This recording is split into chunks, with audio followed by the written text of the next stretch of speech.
తనివి తీరలేదే మనసు నిండలేదే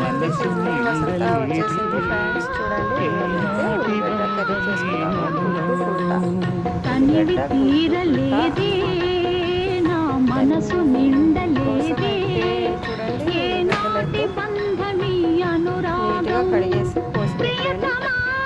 నీట్గా అంటే చూడండి అంతా నల్ల నల్ల మరకలు వస్తున్నాయి ఉల్లిగడ్డలకి. అందుకైతే మంచిగా కడిగేసి పోసి సన్నగా కడిగి పెట్టాను.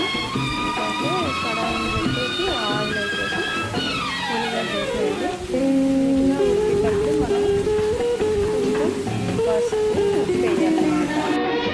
పసుపు ఉప్పుతో మంచిగా వేగాలి ఉల్లిగడ్డలు. టమాటాలు తీసుకొని పోసి పక్కన పెట్టేసుకోవాలి. ఉప్పు వేస్తే ఉల్లిగడ్డ తొందరగా మగ్గుతుంది అన్నమాట. ఇంకా అందులో అల్లం ఎల్లిగడ్డ పేస్ట్ వేసి తగినంత కారం వేసి మంచిగా ఉడకనియాలి. ముందే వేస్తే అల్లం ఎల్లిగడ్డ ఊరికే అడుగంటుతూ ఉంటుంది.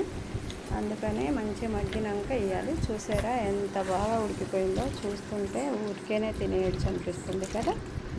కానీ కర్రీ చేసుకుందాం అనుకున్నాం కదా, దానికోసం అయితే మనం వాటర్ వేసుకోవాలి.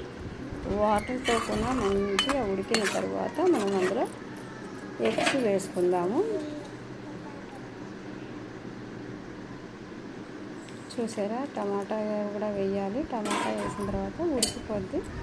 ఉడికిన తర్వాత మనం లాస్ట్లో ఎగ్స్ వేసామంటే ఎగ్ కర్రీ కంప్లీట్ అవుతుంది. చూసారా ఎంత బాగా ఉడికిపోయింది టమాటాతోటి నీట్గా.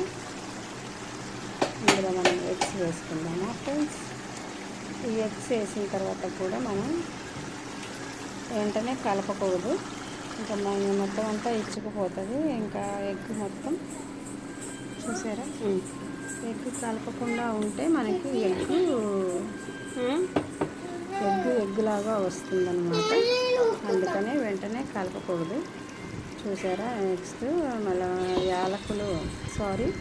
లవంగా చెక్క దంచి పొడి వేసాను. లాస్ట్లో కొత్తిమీర కూడా వేసాను.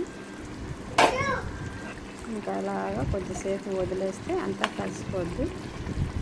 చూసారా ఎగ్ అలాగా మనం కొంచెం దాన్ని ముద్ద కింద తీసి మళ్ళీ మనం ఉల్టా వేసుకున్నాం అనుకోండి, అది చక్కగా మనకి ఒకరికి ఒక ఎగ్ వచ్చినట్టుగా ఉంటుంది అన్నమాట.